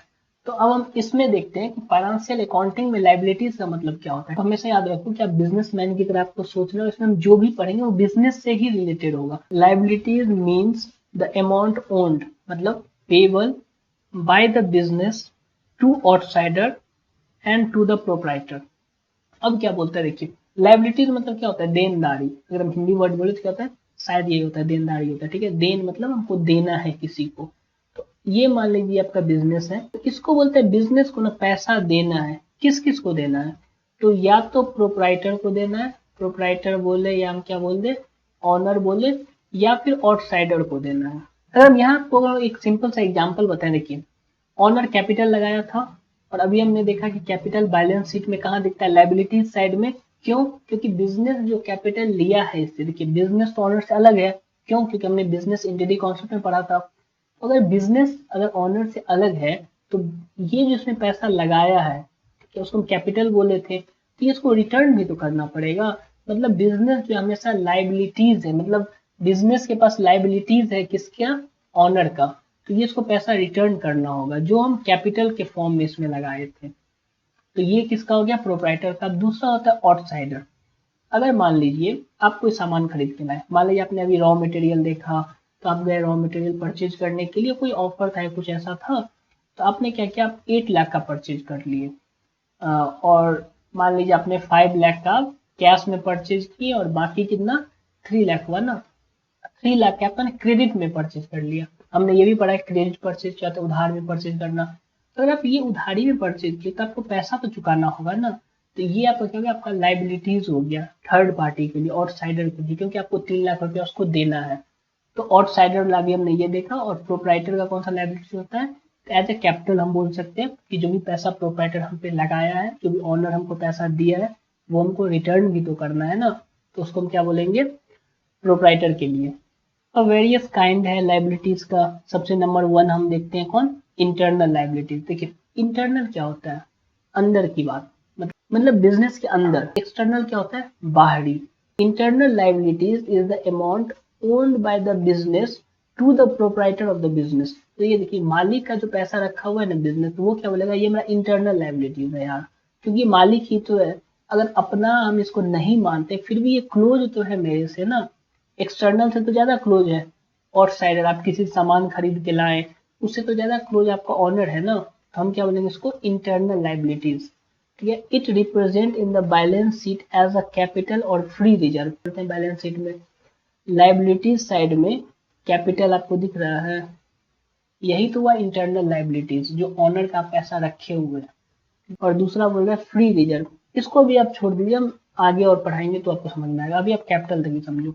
It is because under business entity concept, transactions are recorded taking business to an entity distinct separate from owner। ये क्या बोला, देखो बिजनेस एंटिटी कॉन्सेप्ट हम लोग ने क्या पढ़ा था कि ऑनर जो है वो अलग है, ठीक है, किससे, बिजनेस से। इसीलिए हम क्या करते हैं, वो जो पैसा हमको देता है उसको कैपिटल बोलते हैं, उसको हम लाइबिलिटीज मानते हैं। क्योंकि देखिए आप ऐसे सोचिए ना कि यहाँ है आप, ठीक, आपको करना है बिजनेस, यहाँ आपका फ्रेंड है, आपका फ्रेंड क्या बोलता है, आप तुम टेंशन मत लो, तुमको हम ना 1 लाख रुपीज दे रहे हैं बिजनेस करने के लिए। तो आप इसको हमेशा लाइबिलिटीज, हमेशा कर्जा तो मानोगे ना, कि जब भी मेरे पास प्रॉफिट होगा इसका पैसा लौटाना है। तो सेम बिजनेस में यही सोचता है, बिजनेस सोचता है कि ये जो ऑनर है, ये हमको जो कैपिटल दिया है वो मेरे लाइबिलिटीज है, हमको उसको चुकाना है वापस। तो इसीलिए ये क्या करते हैं, बैलेंस शीट में लाइबिलिटीज की तरफ लिखता है, इसको लाइबिलिटीज के साइड लिखता है। और इसको क्या बोलते हैं, इसको इंटरनल लाइबिलिटीज बोलते हैं यार। अब दूसरे में चलते हैं, एक्सटर्नल लाइबिलिटीज। एक्सटर्नल क्या, third party. External liability is a liability that is payable to outsiders, मतलब बाहरी लोगों को। बाहरी लोगों का मतलब क्या होता है, अदर देन प्रोप्राइटर्स, मतलब ऑनर को छोड़ के जो भी है वो कौन हो गया, बाहरी लोग हो गया। ठीक है, अगर कोई लाइबिलिटीज है, मतलब उसको कुछ अगर हमको पे करना है, तो हम क्या बोलेंगे, मेरे पास एक्सटर्नल लाइबिलिटीज है। External liabilities arises because of credit transactions और लोन रेज्ड। अब देखिए एक्सटर्नल लाइबिलिटीज क्यों अराइज होता है, तो क्रेडिट ट्रांजेक्शंस, या यूं बोले क्रेडिट परचेज। आप कहीं बाहर गए, आपने परचेज कर लिया क्रेडिट बेसिस पे, मतलब उधार बेसिस पे, आपको पैसा तो देना होगा, आपके लिए वो क्या, आपके लिए वो लाइबिलिटीज है, आपको पे करना होगा। किसको, एक्सटर्नल लोगों को, जिसको हम क्या बोलेंगे, एक्सटर्नल लाइबिलिटीज। या फिर लोन रेज्ड, ठीक। अब मानिए आपका ना बिजनेस में कुछ पैसे की जरूरत है, ठीक है, आप गए ऑनर के पास, बोले कि पैसा दे दो, बोलता है यार हम 5 लाख तो दिए, अभी मेरे पास नहीं है, और तो आप सोचोगे और हम क्या करें, तो आप चले जाते हो बैंक, मान लीजिए HDFC बैंक के पास, इसको बोलते हो कि हमको ना तुम लोन दे दो, कितना, 2 लाख का। तो ये क्या होता है, ये भी आपका एक्सटर्नल लाइबिलिटीज हो गया। अगर हम इसका कुछ एग्जांपल्स देखें, क्रेडिटर्स, तो इस टर्म को भी हम देखेंगे, ठीक है, bank overdraft, outstanding liabilities, creditors. Creditors हो गया जब हम क्रेडिट में परचेज करते हैं ना, जैसे यहाँ हमने देखा था ना, क्रेडिट में परचेज कर लिया तो उसको हम क्रेडिटर बोलते हैं। तो आपको क्रेडिटर को पैसा देना है, वो सब आपका क्या हो गया, एक्सटर्नल लाइबिलिटीज हो गया। अब और क्या है कि लाइबिलिटी जो फर्दर क्लासिफाइड है, ठीक है, अभी तक हमने 2 देखा, कौन कौन सा, इंटरनल लाइबिलिटी और एक्सटर्नल लाइबिलिटी, ठीक है। अब हम और देखने कौन सा, लॉन्ग टर्म लाइबिलिटीज। अब देखिए इसके नाम से आपको क्या लगा है, लॉन्ग टर्म लाइबिलिटीज मतलब लंबे टाइम के लिए, ठीक है। अब इसका डेफिनेशन पढ़ते हैं। Long term liabilities are those liabilities which are payable after a longer period, मतलब मोर देन 1 ईयर। तब देखिए लॉन्ग टर्म लाइबिलिटीज क्या है, ऐसा लाइबिलिटीज जो हम अभी नहीं पे करना है। अगर हम ऐसा माने तो लॉन्गर पीरियड मतलब कम से कम 1 साल के बाद ही हमको देना है। तो जैसे हमने ऊपर में देखा था, लोन लिया था HDFC बैंक से, आप देखते होंगे लोन आदमी लेता है तो 4 साल 5 साल ऐसे करके उसको रीपे करता है, तो हम क्या बोल सकते हैं इसको, लॉन्ग टर्म लाइबिलिटीज बोल सकते हैं। एक्सटर्नल लाइबिलिटीज तो है ही, उसके साथ ये लॉन्ग टर्म भी है। क्यों? तो हमको अभी इसको पे ही नहीं करना है, इसको हमको 2 साल 3 साल में पे करना है। इसका एग्जाम्पल अगर हम देखें तो लॉन्ग टर्म लोन ये हो गया आपका, अगर मानिए हमको पे करना है 2 ईयर में, तो ये क्या हो गया, लॉन्ग टर्म लाइबिलिटीज हो गया। ठीक है, अभी हम आपको एग्जांपल वही समझा रहे हैं जो आप समझ सको। डिवेंचर जो मेन होता है वो आप पढ़ोगे 12th में कंपनीज वाले चैप्टर में। ठीक, अब इसका अपोजिट क्या हो जाएगा, करंट लाइबिलिटीज, या इसको हम शॉर्ट टर्म लाइबिलिटीज भी बोलते हैं। These are those liabilities which are payable within a year. अब आप ये बताओ कि आपने क्रेडिट में सामान परचेज करके हो, आपने क्रेडिट परचेज किया हो, ठीक है, तो आपको पैसा तो उसको देना पड़ेगा। मान लीजिए आप कितना 20,000 का आपने सामान खरीद के लाया, रॉ मटेरियल, अब वो पैसा तो देना होगा। आप उसको ऐसा थोड़ा बोल सकते हो कि देखो हम ना तुमको ना 2 ईयर के बाद हम तुमको दे देंगे, या 1.5 ईयर के बाद तुमको हम दे देंगे। वो बोलेगा नहीं नहीं, जनरली कितना 1 मंथ का चलता है, ठीक है, तुम आज सामान लेगे 1 मंथ के अंदर हमको पेमेंट करवा देना, तो उसको हम क्या बोलेंगे, करंट लाइबिलिटीज। हमको जल्दी में हमको देना है, विद इन अ ईयर हमको देना है। एग्जाम्पल ऑफ करंट लाइबिलिटीज क्या हो जाएगा, क्रेडिटर। क्रेडिटर कौन होता है, जिससे हमने क्रेडिट परचेज करके लाया है, ठीक है, उधारी माल खरीद के लाया है। या शॉर्ट टर्म लोन, ठीक है। अब शॉर्ट टर्म लोन क्या होता है, ऊपर वाले एग्जाम्पल में हमने HDFC से लोन लिया था, तो हम फिर गए HDFC के पास, ठीक है, हम बोले हमको ना तुम फिर लोन दे दो। बोला अब क्या लोन दे, तुम बोले कि हमको ना 1 लाख रुपए का लोन दे दो, और हम रीपे करेंगे 6 मंथ में। फर्स्ट का लोन कितने दिन में रीपे कर रहे थे, 2 साल में, तो वो क्या हो गया, 1 साल से ज्यादा में हम रीपे कर रहे हैं, मतलब वो लॉन्ग टर्म लाइबिलिटीज हो गया।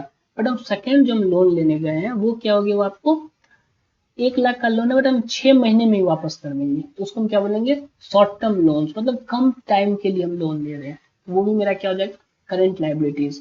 तो अभी तक में हमने क्या सब देखा, लाइबिलिटीज देखा, internal liability, external liability, long term liabilities, current liabilities और कंटीजेंट लाइबिलिटीज, इसको भी हमको देखना है। देखो ये भी बड़ा आसान है, कंटीजेंट लाइबिलिटीज, ये सबसे अलग है ये। देखो कंटीजेंट लाइबिलिटीज आर दो लाइबिलिटीज विच मे और may not arises in future depending on the happening of an event.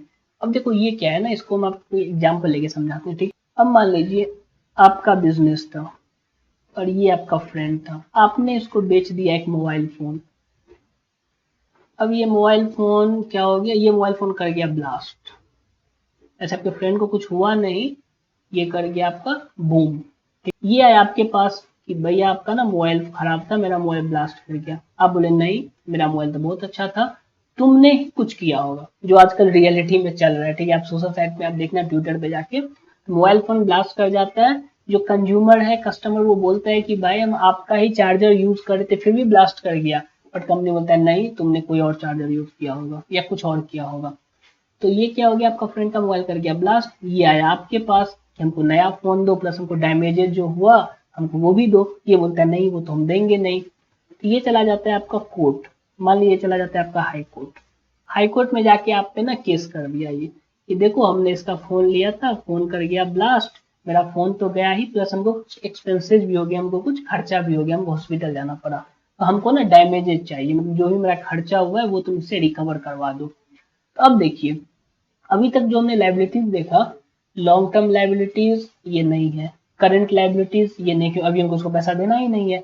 External वो भी नहीं है क्योंकि हम इसे कुछ लाए भी नहीं है। इंटरनल नहीं वो भी नहीं है, क्यों, क्योंकि मेरा ऑनर थोड़ी ना है।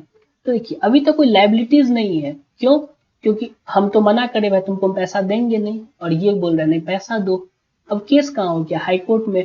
अगर यहाँ का जो जज होगा वो अगर बोलता है कि हाँ केस ये जीत चुका है और हमको पैसा देना ही पड़ेगा इसको, कितना मान लीजिए 50,000 रुपया, तो मेरे लिए लाइबिलिटीज आ जाएगा, सडन लाइबिलिटीज हो जाएगा कि हाँ इसको तुरंत में पैसा देना है। और अगर ये बोलता है कि नहीं तुम्हारा केस जो है वो गलत है, तुमने कोई और चार्जर यूज किया और तुम्हारा जो मोबाइल ब्लास्ट किया वो तुम्हारे कारण ही ब्लास्ट किया, तो ये जो है ये मान लीजिए एक्स है, तो एक्स जो है तुमको कोई पैसा नहीं देगा, तो मेरा लाइबिलिटी आया ही नहीं। तो प्रॉब्लम ये आती है कि इस टाइप के लाइबिलिटी को हम कौन सा लाइबिलिटीज बोले, क्योंकि अभी तक तो केस है पेंडिंग, केस का कोई डिसीजन आया नहीं है, इसको बोला जाता है कंटिजेंट लाइबिलिटीज, मतलब ऐसा लाइबिलिटीज जो अभी तो पता नहीं है लेकिन फ्यूचर में होने वाले इवेंट पे, मतलब फ्यूचर में ऐसा एक इवेंट होगा उस पर डिपेंड करता है। इवेंट कौन सा है, मानिए उसका वर्डिक्ट, वर्डिक्ट होता है जजमेंट। मान लीजिए कि जज क्या जजमेंट दे रहा है, अगर वो जजमेंट मेरे फेवर में आया तो हमको पैसा नहीं देना है, लेकिन अगर मेरे अगेंस्ट में आ गया, एडवर्स आ गया जजमेंट, तो हमको पैसा देना होगा। इसको हम क्या बोलते हैं, कंटीजेंट लाइबिलिटीज। मतलब ऐसा समझो, ऐसा लाइबिलिटीज जो अभी तक तो नहीं है बट फ्यूचर में किसी इवेंट पे डिपेंड है, अगर वो एडवर्स हुआ तो मेरे लिए एक लाइबिलिटी बन जाएगा, तो उसको हम क्या बोलते हैं, कंटीजेंट लाइबिलिटीज। एग्जांपल है adverse judgement case regarding any financial dispute, ठीक है, फाइनेंशियल डिस्प्यूट ही लेना, कोई और डिस्प्यूट का मत ले लेना। प्रोडक्ट वारंटी, ये भी एक तरह से इसी में आता है। प्रोडक्ट वारंटी क्या होता है ना, जैसे आप न मान लो टीवी सेल कर रहे हो, ठीक, देखिए वो टीवी में ना 1 ईयर 2 ईयर 5 ईयर का वारंटी आता होगा, मान लीजिए 1 ईयर का वारंटी, ठीक है। अब आपको ये तो पता नहीं है किस आदमी का टीवी खराब होगा, मान लीजिए आपने 100 आदमी को टीवी सेल किया, फिर कोई भी नहीं आया, सबका टीवी अच्छा चल रहा है, चलिए आप खुश हो गए। सेकेंड ईयर फिर आपने 100 आदमी को बेचा, इसमें से 2 आदमी आपके पास वापस आ गया, 2 टीवी आपके पास वापस आ गई, उसका स्क्रीन जो है वो खराब हो चुका था, आपको स्क्रीन रिप्लेस करना पड़ेगा। ये भी एक तरह से कंटीजेंट लाइबिलिटीज ही होता है कि अभी आपको पता नहीं है कि प्रोडक्ट वारंटी में मेरा कितना खर्चा जाएगा, जब कुछ होगा उनके साथ, वो जब टीवी या जो भी प्रोडक्ट है वो लेके आएंगे तो मुझे पता चलेगा कि हमको कितना पे करना होगा, कितना मेरा एक्सपेंसेस होगा। इसको हम क्या बोलते हैं, कंटीजेंट लाइबिलिटीज। तो अभी तक में हमने लाइबिलिटीज में कितना देखा, एक और देख लेते हैं। सबसे पहले लाइबिलिटीज देखा तो इंटरनल लाइबिलिटीज कौन सा, ऑनर वाला, एक्सटर्नल लाइबिलिटीज कौन सा, थर्ड पार्टी वाला। फिर हमने देखा लॉन्ग टर्म लाइबिलिटी जो 1 साल से ज्यादा में हमको पेमेंट करना है, करंट लाइबिलिटी जो विद इन ईयर हमको पेमेंट करना है, कंटीजेंट लाइबिलिटी जो अभी तक तो नहीं है बट फ्यूचर में होने वाले किसी इवेंट पे वो डिपेंड करता है, ठीक है, हो भी सकता है नहीं भी हो सकता है, जिसका एग्जाम्पल है एडवर्स जजमेंट, ये केस वाला। सब एग्जाम्पल को जब हम बता रहे हैं तो हमने इस पर डिटेल में नहीं लिखा है, अपने कॉपी में इसको लिख भी सकते हो, जैसे लिख देना कंटीजेंट लाइबिलिटीज, और इसको ऐसे ना अच्छे से लिख लेना कि मिस्टर एक्स है, मिस्टर वाई है, इसका मोबाइल ब्लास्ट कर गया, ठीक, अच्छे से लिखोगे तो आप जब भी इसको देखोगे ये आपको कॉन्सेप्ट रिकॉल हो जाएगा। अब है एसेट्स, तो इस पार्ट में हम एसेट्स को भी कर देते हैं, फिर जो भी इसके बाद टर्म होगा उसको हम नेक्स्ट पार्ट में करेंगे, वीडियो लंबा ना हो जाए।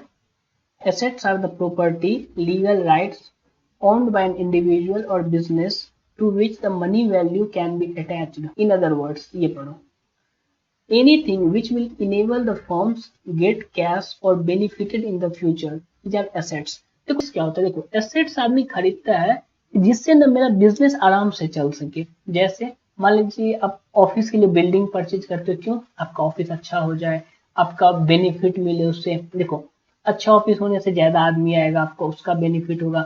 मान लीजिए आपके पास में कोई मशीन है जिसमें एक बार में 100 यूनिट प्रोड्यूस होता है, आपने फिर एक मशीन खरीदा जिसमें ना एक बार में कितना 1000 यूनिट, कितना 10,000 यूनिट, मान लीजिए 10,000 यूनिट आपका प्रोड्यूस हो सके, तो आप इसको क्यों खरीद रहे हैं, क्योंकि आपका ना फ्यूचर में बेनिफिट हो। तो क्या बोलता है, देखिए anything which will enable the firms to get cash और benefited in future is an assets, ठीक है। Land, building, machinery, furniture, stock, ठीक है, स्टॉक हमने पढ़ा था ना कि बैलेंस शीट में कहाँ लिखते हैं, करंट एसेट्स में, तो वो भी क्या है, एसेट्स ही है। डेटर, कैश एंड बैंक, ये अगर हम नॉर्मल एग्जांपल की बात करें, मूवीज में देखते होंगे हीरो बोलते हैं मेरे पास बहुत सारा संपत्ति है, ये है वो है मेरे पास, ठीक है, गाड़ी है, घोड़ा है, बंगला है।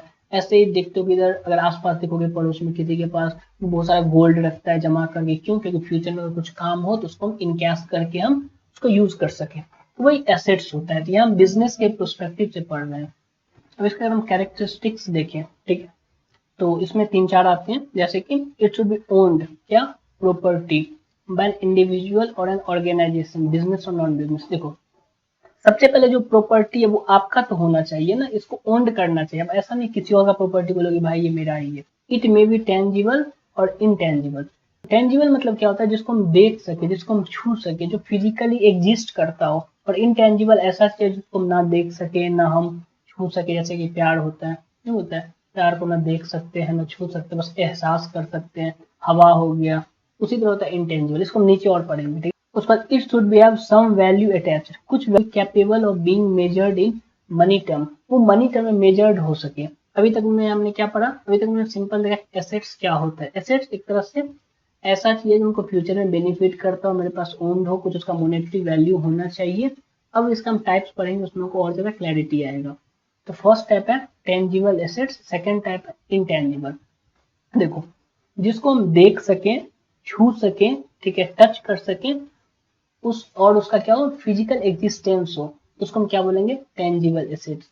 आपके आसपास जो भी दिखता है ना, सब टेंजिबल एसेट्स है, ठीक है। अगर आप बिजनेस में बैठे हो, बिजनेस के आसपास आपको जो भी दिखता है सब टेंजिबल एसेट्स है। Tangible asset are those assets which have physical existence. जो फिजिकल में जो है, ठीक है, कुछ ना कुछ है वो। जैसे आप टेबल देख रहे हो, वो फिजिकली है, एग्जिस्ट करता है, आप उसको छू सकते हो। They can be seen, touch, आप उसको देख सकते हैं, आप टच कर सकते हो। जैसे एग्जांपल बोले तो लैंड फिजिकली है, आप उसको देख सकते हो, आप उसको टच कर सकते हो। बिल्डिंग है, मशीनरी है, कंप्यूटर है, ठीक है, फर्नीचर है, गुड्स है, एक्सेट्रा है। ये सारा क्या हो गया, ये सारा आपका हो गया टेंजिबल एसेट्स। बात आती है इनटेंजिबल। इनटेंजिबल ऐसा होता है जिसको हम ना तो देख सकते हैं, ना हम जिसको छू सकते हैं, उसको हम क्या बोलेंगे, इनटेंजिबल, ठीक है। Intangible assets are those assets which do not, ठीक है, have physical existence, that is they can not be seen and touch. आप उसको देख नहीं सकते, आप उसको छू नहीं सकते, उसका फिजिकल एग्जिस्टेंस है ही नहीं।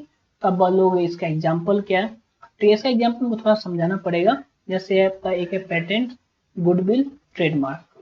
चलिए ट्रेडमार्क से स्टार्ट करते हैं, ठीक है। एप्पल, अब आप बताइए क्या आप एप्पल का डुप्लीकेट फोन बना सकते हैं? नहीं। आप क्यों नहीं बना सकते? क्योंकि एप्पल का उसके पास ट्रेडमार्क है, आप इस नाम को यूज ही नहीं कर सकते। आप ऐसा नहीं एक फोन बना देंगे, उस पर आप आईफोन लिख देंगे, ठीक है, या आप उसका एप्पल लिख देंगे, आप सैमसंग लिख देंगे। क्यों? तो सैमसंग का जो ट्रेडमार्क है वो सैमसंग के पास है, वो बस वही यूज कर सकता है। ऐसे ही आपका पेटेंट भी होता है। जैसे अगर आप देखेंगे तो मेरा ये जो वीडियो है, ठीक है, अगर हम इसको यूट्यूब पे पक्का अपलोड करेंगे, तो इस वीडियो को कोई और अगर डाउनलोड करके फिर से अपलोड कर देता है और हमको पता चला, तो हम उस पर कॉपीराइट लगा देंगे। क्यों? उसका ऑनरशिप मेरे पास है, ये उसको यूज नहीं कर सकता है। अगर मान लीजिए मैंने कोई वर्ड का अगर ट्रेडमार्क ले रखा है, तो आप उसको यूज नहीं कर सकते। जैसे एलजी है, आप कोई भी प्रोडक्ट बनाओ, उस पर एलजी का वर्ड नहीं यूज कर सकते, ऐसे लोगो उसका जो है वो नहीं यूज कर सकते। क्यों? क्योंकि उसका ट्रेडमार्क एलजी के पास है। तो ट्रेडमार्क ऐसा दिखता नहीं है, बट उसके पास है। ऐसे आपका गुडविल आता है, ठीक है। हम गुडविल को समझाने की कोशिश करते हैं। मान लीजिए आप जाते हो एप्पल कंपनी को परचेज करने के लिए, ठीक है। जब एप्पल कंपनी को परचेज करने के लिए जाते हैं, तो वो बोलता है कि मेरा जो वैल्यू है, आई मीन मेरे पास जो एसेट्स है माइनस लाइबिलिटीज, मतलब जो मेरे पास एसेट्स है ना पूरा, वो मान लीजिए है आपका कितना, मान लेते हैं 1 लाख करोड़ का, ठीक है, बहुत ज्यादा होगा, हम एक फिगर ले रहे हैं, ठीक है, 1 लाख करोड़। तो आप बोलोगे ठीक है, तो फिर आप ये अमाउंट लो और कंपनी हमको दे दो। तो बोलेगा नहीं। तो बोलोगे क्या? तो वो बोलेगा इसमें हम ना और ऐड करेंगे 1 लाख करोड़, और हम आपको देंगे कितना में, 2 लाख करोड़ में। अब बोलोगे कि आपका, अभी तो आपने बोला कि आपका बिजनेस का वैल्यू कितना है, 1 लाख करोड़ है, फिर हम 2 लाख करोड़ क्यों दे आपको? वो बोलेगा देखो, अगर आप अपना बिजनेस स्टार्ट करोगे, ठीक है, मान लो आपको एक फोन बनाना है, आप मान लीजिए बना लेते हो कोई भी कंपनी ABC, ठीक है, तो आपने फोन बनाया और आपने शॉप ओपन कर दिया, तो फर्स्ट डे आपका कितना फोन बिकेगा? वो बोले कि पूरा इंडिया में 100 पीस। बोला अच्छा, लेकिन तुम अगर मेरा कंपनी अगर परचेज करते हो और नेक्स्ट डे शॉप पे तुम जाओगे, मतलब नेक्स्ट डे जब शॉप ओपन होगा, तो ये नहीं कुछ तो 5,000 प्रोडक्ट बिक जाएगा। क्यों? क्योंकि एप्पल का नाम चलता है। तो गुडविल का मतलब होता है उसका नाम चलना, ठीक है। और ये जो अमाउंट है अपने नाम के कारण ही ले रहा है, क्योंकि ये जो एप्पल है वो नाम पे ही बिकता है। तो आप अगर नया कंपनी बनाओगे तो मे बी 100 भी ना बिके, मे बी 1-2 बिके, जो आपका ही कोई ना कोई लेगा। लेकिन अगर एप्पल का देखोगे 5,000 10,000 तो ऑनलाइन हमेशा सेल होते ही रहता है। तो बोला ये हम गुडविल का लेंगे, इसी को बोला जाता है गुडविल। इसका एक चैप्टर भी है शायद, या कहीं और आएगा तो हम इसको डिटेल में पढ़ लेंगे। तो यहाँ आपका टेंजिबल इंटेंजिबल एसेट्स हो गया। अब आता है fixed assets. Fixed assets are those assets which are acquired not with purpose to resale. ऐसा एसेट्स जो कि रीसेल के लिए नहीं खरीदा गया है, जिसको खुद हम यूज करेंगे। Business operation increase the earning capacity of the business, ठीक है, बाय एम्प्लॉइंग देम। बोल रहे देखो, ऐसा एसेट्स, ऐसा संपत्ति जिसको हम इसलिए खरीदे हैं क्योंकि बिजनेस का वो कैपेसिटी बढ़ा दे, हम उसको रीसेल करने के लिए नहीं बेचे हैं। ऐसा नहीं आज हम खरीदे हैं कल इसको बेच देंगे कुछ प्रॉफिट कमा लेंगे, नहीं। इसको हम खरीदें ताकि मेरा बिजनेस और अच्छा से चल सके, मेरा बिजनेस का कैपेसिटी बढ़ जाए। जैसे आपको हम बताए होंगे कि एक मशीनरी जो पहले 100 यूनिट प्रोड्यूस करता था, अब 10,000 यूनिट को एक बार में प्रोड्यूस करता है। मेरे से क्या हुआ, मेरे से कैपेसिटी बढ़ गया। कंप्यूटर्स, मान लीजिए हम अच्छा अच्छा कंप्यूटर्स लगा दिए, ज्यादा हार्डवेयर, क्या बोलते हैं उसको, ज्यादा रैम वाला लगा दिए जो और ज्यादा स्पीड चले। व्हीकल, मान लीजिए जो डिलीवरी पहले साइकिल से करता था उसको हमने गाड़ी खरीद के दे दिया कि लोग गाड़ी से डिलीवरीज करो। फर्नीचर, हमने अच्छा अच्छा सोफा लगवा दिए कि जो भी क्लाइंट है वो देखे हाँ अच्छा ऑफिस है, तो उससे क्या होगा, मेरा गुडविल, मेरा नाम बढ़ेगा, मेरा कैपेसिटी बढ़ेगा और ज्यादा लोग आएंगे। या फिर हमने नया नया बिल्डिंग लिया, मैंने नया नया ऑफिस बनाए, और ज्यादा लैंड लिया जिसमें हमने स्टोरेज का फैसिलिटी किया, नया मशीनरी उस लैंड में लगाया। Fixed assets are usually shown as the first item in the balance sheet. तो ये बैलेंस शीट क्या है, फर्स्ट आइटम की तरह सोन होता है। देखिए ये हो गया आपका बैलेंस शीट, ये हो गया आपका बैलेंस शीट, ये हो गया इसका एसेट्स है। देखिए फिक्स्ड एसेट्स यहीं पे आता है। जैसे हमने अभी गुडविल देखा था, सबसे पहले गुडविल आ गया, फिर जैसे लैंड एंड बिल्डिंग आ गया, प्लांट एंड मशीनरीज आ गया, फर्नीचर आ गया, इन्वेस्टमेंट आ गया। तो ये सारा क्या है, सारा है आपका फिक्स्ड एसेट्स। इसके बाद ये सारा क्या है, ये सारा आपका है करेंट एसेट्स। एसेट्स में मेनली दो आते हैं, फिक्स्ड एसेट्स, करेंट एसेट्स।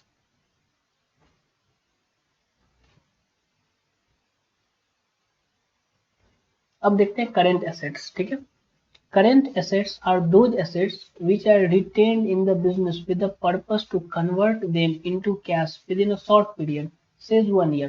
देखिए फिक्स्ड एसेट जो होता है वो जनरली हम इसलिए परचेज करते हैं इसको हम ज्यादा टाइम तक यूज कर सके, इसको एक साल से ज्यादा यूज कर सके। जैसे आपने देखा हमने मशीनरी लिया तो उसको हम 2 साल 4 साल 5 साल 10 साल यूज करेंगे। हमने लैंड लिया, ठीक है, हमने बिल्डिंग लिया, बिल्डिंग को हम सालों साल यूज करेंगे ऑफिस के तौर पर। हमने फर्नीचर लिया, सब हम यूज करेंगे। बट करेंट एसेट्स क्या होता है, नॉर्मली इसको हम एक साल तक ही, नॉर्मली हम एक साल तक ही यूज करते हैं, एक साल के अंदर ही यूज करते हैं और उसको जल्दी से हम कैश कर लेते हैं, ठीक है। जैसे अगर हम एग्जांपल लें तो goods are purchase with the purpose to resale and earn a profit. आपने देखा कि जब हमने गुड्स का बात कर रहा था तो जो मेरे पास बच जाता है उसको क्या बोलते हैं, क्लोजिंग स्टॉक या स्टॉक, और वो भी क्या, वो भी करेंट एसेट्स या। तो हम गुड्स क्यों परचेज करते हैं, गुड्स हम इसलिए परचेज करते हैं क्योंकि उसको हम बेच के जल्दी से हम प्रॉफिट कमा लें। ठीक है, हमने 100 रुपये में कोई सामान खरीदा, उसको हमने 120 में बेच दिया तो 20 रुपये में क्या हो गया, हमारा प्रॉफिट हो गया। Debtors exit to convert them into cash. अब डेटर्स क्या होता है, मान लीजिए हमने 1 लाख का जो है वो सामान सेल किया था क्रेडिट पे, कोई मिस्टर वाई है, मिस्टर वाई बोला कि हम आपको 1 महीने में पैसा दे देंगे, तो ये डेटर हो गया जो हमको बाद में पैसा देगा। ये जो हमको पैसा रिफंड करेगा तो ये भी मेरा करंट एसेट्स ही होता है, शायद इसमें होगा। देखिए सनरी डेटर यहाँ है ना, तो डेटर भी कहाँ होता है, डेटर भी करंट एसेट्स में होता है। इसको भी हम कन्वर्ट कर देते हैं कैश में। जैसे मेरे एग्जांपल में कितना का परचेज किया था, 1 लाख का, तो जब ये पैसा देगा तो मेरे पास क्या, मेरे पास कैश आ जाएगा, तो इसको हम क्या बोलेंगे, ये भी मेरा करंट एसेट्स ही है, ठीक है। Receive the money from them, तो डेटर से हम पैसा ले लेंगे। देखिए अगर आपको एक बार में थोड़ा लगे स्पीड है तो आप इसको 2 बार देख लेना, ठीक है, क्योंकि इस सब में अगर आप सोच के चलो तो ज्यादा कुछ है नहीं, बस आपको 1-2 बार ना आप बुक से एक बार रीड कर लेना, ठीक है। अभी देखो अभी हम लोग क्या पढ़ रहे हैं, करंट एसेट्स पढ़ रहे हैं, उसके साथ एक और आता है प्रीपेड एक्सपेंसेस। इसको नाम में आपको क्या लग रहा है, प्रीपेड। अब पहले अभी भी एक सीन चलता है प्रीपेड, सुना होगा, अभी आपको इलेक्ट्रिसिटी मीटर का भी एक आ रहा है प्रीपेड मीटर। उसमें क्या होगा, पहले पैसा दो फिर उसको एंजॉय करो। जैसे अपने लोग फोन में क्या करते हैं, प्रीपेड करते हैं, पहले पैसा प्री में पेड कर देते हैं फिर हम कॉलिंग या नेट यूज करते हैं। होता है पोस्ट पेड, पहले तुम यूज कर लो फिर मंथ के लास्ट में बिल आएगा फिर तुम उसको पेमेंट कर दो। तो यहाँ क्या, यहाँ बोलता है प्रीपेड एक्सपेंसेस, ऐसा एक्सपेंस जिसको हम प्री में ही पहले ही हम पेड कर चुके हैं, ठीक है। Are classified as current assets, मतलब प्रीपेड जो होता है एक्सपेंसेस वो भी हम क्या बोलते हैं, वो भी मेरा करंट एसेट्स ही है। Although they can not be converted into cash, वो आपका कैश में कन्वर्ट नहीं होगा। अब आप ऐसे बताओ कि अब आज ना आप जियो का रिचार्ज करवाए, ठीक है, मान लो आप 399 का रिचार्ज करवाए, ये क्या हो गया, ये प्रीपेड हो गया। ये मान लीजिए आपका नेक्स्ट 3 मंथ्स चलेगा, तो ऐसा थोड़ी है कि आप 2 दिन यूज करोगे फिर आप जियो वाले को कॉल करोगे कि नहीं नहीं भैया आपने इसको क्या करो, इसको रिम्बर्स कर दो, हमको नहीं करवाना है, 2 दिन का ना पैसा काट लो बाकी मेरा पैसा दे दो। तो नहीं, ऐसा नहीं होगा, इसको अपना कन्वर्ट नहीं कर सकते कैश में। They are so classified because benefit from such expenses will paid has not fully exhausted। तो अब ये देखो ऊपर अपने लोग ने क्या पढ़ा था कि जो करंट एसेट्स होते हैं उसको हम क्या करते हैं, उसको हम कन्वर्ट कर देते हैं कैश में, तो बोल रहा है कि प्रीपेड एक्सपेंसेस जो है फिर उसको हम क्यों बोलते हैं करंट एसेट्स, जबकि उसको तो हम कैश में कन्वर्ट कर ही नहीं सकते। जैसे हमने रिचार्ज करवाया तो उसका तो हम कन्वर्ट कर नहीं सकते कैश में, तो बोलते हैं नहीं नहीं, अब को प्रीपेड एक्सपेंसेस को हम इसीलिए बोलते हैं करंट एसेट्स, क्योंकि देखो तुमने 3 मंथ का रिचार्ज करवाया, अभी तुमने ही 2 दिन ही चलाया था, तो लगभग तुम 3 मंथ मतलब लगभग तुम 90 डेज तो उसको और चलाओगे ना, तुम्हारे पास राइट्स है कि तुम उसको 90 डेज और क्या कर सको, उसको यूज कर सको, इसीलिए वो क्या हो जाएगा, वो तुम्हारा करंट एसेट्स हो जाएगा। देखो और इसका हम समरी में बोले तो यही है कि नॉर्मली जो करंट एसेट्स होता है उसको हम क्या करते हैं, कन्वर्ट कर देते हैं कैश में हम बेनिफिट लेने के लिए। बट प्रीपेड एक्सपेंसेस भी क्या होता है, आपका करंट एसेट्स होता है, उसको हम कन्वर्ट नहीं कर सकते कैश में, बट मेरे पास एक बेनिफिट मेरे पास रहता है कि हम उसको एंजॉय कर सकते हैं। अब नेक्स्ट देखते हैं लिक्विड एसेट्स। तो लिक्विड हम किसको बोलते हैं, देखिए लिक्विड आपका ऐसा होता है जैसे पानी होता है, ठीक है, पानी को यहाँ पे रख दोगे ना तो पूरा फैल जाएगा जस्ट में, उसमें टाइम नहीं लगता है। तो इसी तरह लिक्विड एसेट्स क्या बोलता है, liquid assets are those assets which are either in form of cash or can be converted into cash within a very short period। देखिए या तो आपके पास आपके बिजनेस में कैश है या आपके बैंक में कैश है, तो आप क्या कर सकते हो, जस्ट जाके बैंक से निकाल सकते हो, या फिर कोई ऐसा एसेट्स है जिसको अपना तुरंत कन्वर्ट कर सकते हो कैश में। तो ये कैसे होगा, मान लीजिए आपके पास कोई लैंड है, ठीक है, बहुत बड़ा लैंड है बिजनेस का, ठीक है, इसको बेचना है, कम से कम हमको लगता है 6 मंथ से लेके 1 ईयर तो लग ही जाएगा, क्योंकि आप किसको बेचोगे वो मिलेगा नहीं, तो ये लिक्विड एसेट्स नहीं है। लिक्विड एसेट्स कौन होगा, जो या तो कैश के फॉर्म में हो, जैसे आपके पास क्या हो, कैश हो, कहाँ, कैश इन हैंड हो, या फिर क्या हो, कैश एट बैंक हो, आपके पास या तो हैंड में कैश हो या कैश एट बैंक हो, या कोई इन्वेस्टमेंट है, आपने कोई शेयर्स खरीद के रखा है, कोई म्यूचुअल फंड रखा है जिसको आप नेक्स्ट डे मार्केट ओपन होते ही आप क्या कर सकते हो, सेल कर सकते हो, इसको बहुत जल्दी कैश में कन्वर्ट कर सकते हो, ठीक। तो इसका एग्जांपल देखते हैं, जैसे कैश हो गया, बिल्स रिसीवेबल हो गया, डेटर हो गया। देखिए इस दोनों का आप एक ही अभी समझो, डेटर या बिल्स रिसीवेबल क्या होता है, वो किसी से पैसा लेना है। अब देखते हो कि जब बिजनेसमैन को प्रॉब्लम होता है ना कैश की, तो जिसको भी उधार में बेचे रहता है सबको वो कॉल करना स्टार्ट करता है कि भाई थोड़ा प्रॉब्लम है, तुम पैसा पेमेंट करवा दो। तो इस सबको हम क्या बोलेंगे, सब बोलेंगे liquid assets, very short period में उसको हम कन्वर्ट कर सकेंगे कैश में, इसको हम क्या बोलेंगे, लिक्विड एसेट्स। अब लास्ट आता है फिक्टिशियस एसेट्स, ठीक है, फिक्टिशियस, फिक्टिशियस मतलब झूठ मूठ का, ठीक है। अभी तक हमने क्या क्या सब पढ़ लिया इसमें, tangible assets, intangible assets, fix assets, current assets, liquid assets. तो ये सब कुछ ना कुछ है, लेकिन फिक्टिशियस एसेट्स क्या होता है यार, झूठ मूठ का पड़ा हुआ है, ठीक है, यूज है नहीं बस पड़ा हुआ है। तो इसको हम देखते हैं क्या है, देखिए fictitious assets are those assets which are neither tangible nor intangible। वो देखो टेंजिबल क्या होता है, जिसको हम छू सकते हैं, जिसको हम देख सकते हैं, ये तो वो भी नहीं है, ठीक है, ना इसको हम ना देख सके ना छू सके, ये वो भी नहीं है, तो क्या है, ये इस दोनों में से कुछ भी नहीं है, बट ठीक है रिप्रेजेंट लॉस और expenses yet to be written off. देखो ये ना तो टेंजिबल है ना ही इंटेंजिबल है, बट ये रिप्रेजेंट करता है लॉस को या एक्सपेंसेस को। अब आप ये बोलोगे कि कौन सा ऐसा संपत्ति होगा जो कि लॉस को दिखा रहा है। देखो अगर हम इसको चाहें तो आपको यहीं पे हम एक क्या बोलते हैं इसको, एक हम एग्जाम्पल बता के आप वो खत्म कर सकते हैं, बट इसका पता है कॉन्सेप्ट कहाँ से आया हुआ है, आपको बताते हैं।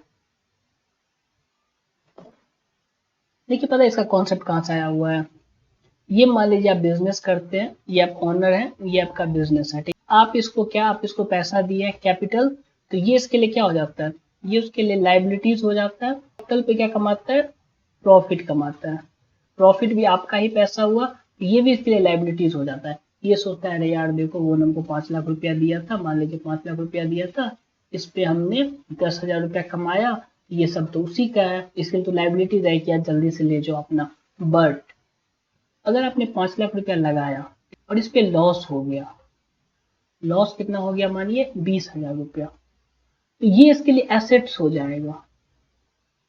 तो इसको आराम से सोचना, ये बहुत ही अच्छा पॉइंट है, ठीक है, नहीं तो आपको कंफ्यूजन होगा। देखो ये इसको पैसा दिया था, ये इसके लिए क्या है, लाइबिलिटीज है, इस पे पैसा कमा लिया, ये भी पैसा किसका है, मिस्टर एक्स का है, ये भी इसके लिए लाइबिलिटीज है। क्यों, क्योंकि देखो इसको 5 लाख तो पहले देना ही था, अब जोड़ के कितना देना है, 5 लाख प्लस 10 के, तो ये दोनों किसको देना है, इसको देना है।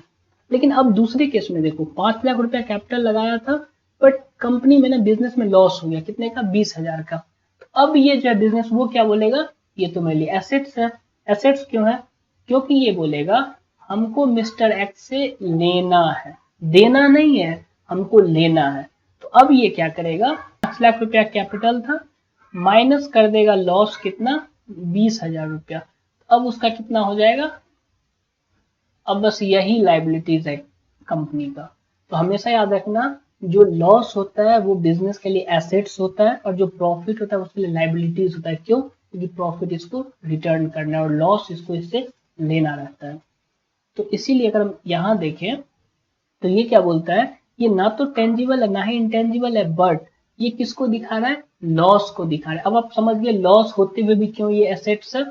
अब ये ऐसा क्यों है, ये एसेट साइड में क्यों दिखता है, प्रमोशनल मार्केटिंग एक्सपेंसेस। अब इसका मतलब क्या था, देखो हमने आपको यहां दिखाया था, हमने यहाँ आपको प्रॉफिट एंड लॉस अकाउंट दिखाया था। इसमें हम आपको बताए थे कि जो भी एक्सपेंसेस होता है ना उसको आप कहाँ डाल दो, इस साइड डाल दो। ठीक है, कब का एक्सपेंसेस, फॉर द ईयर, मतलब एक साल का जो भी एक्सपेंसेस है उसको आप कहाँ डाल दोगे, पीएल अकाउंट में डाल दोगे।